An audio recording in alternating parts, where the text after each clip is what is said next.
I worked at a lumber yard in the 1980s, and we had this mill where they used to do all kinds of specialty work on big timbers. You know, some of the really big homes in LA, they have these beautiful high ceilings, and they would show off these big, beautiful 30, 40-foot beams with carved ends. And carving those ends was really hard to do because the beams were huge and heavy as rail cars, and they could really only be cut by a giant bandsaw with a razor-sharp blade. And the guy in charge of our mill, Alberto, we used to call him Big Al, he was one of the very few people in LA who could pull it off, you know, because the bandsaw itself is bolted in place, which means if you're going to cut if you're going to do scroll work on a timber, you have to move the timber.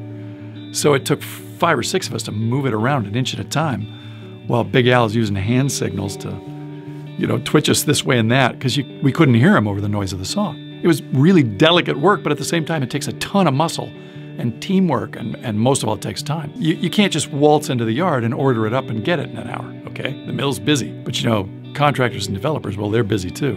And generally speaking, they're hard chargers, right? They're always in a hurry. So one day, Big Al has these 3 beams to cut, all from different contractors. And this guy who's second in line doesn't want to be second in line, so he pulls Big Al aside, pulls out a $100 bill, and he says, well, how about you move me to the front?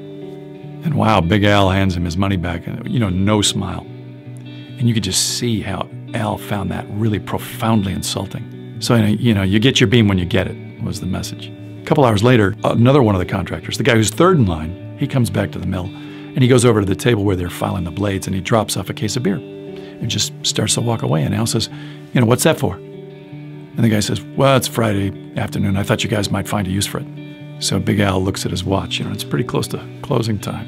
So he says, well, why don't you come back in an hour and help us drink it? The guy says, okay. So you can probably guess what happened. Quitting time, we close the yard fence, and we all go back to the mill and help carve this guy's beam after hours. And he comes rolling up just in time to see the finishing touches, you know, see how the bandsaw ballet gets done. And we were all sitting around having a beer.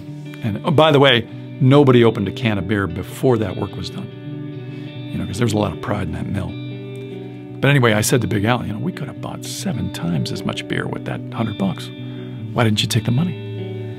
And he says, because that money was a bribe. But this beer is friendship.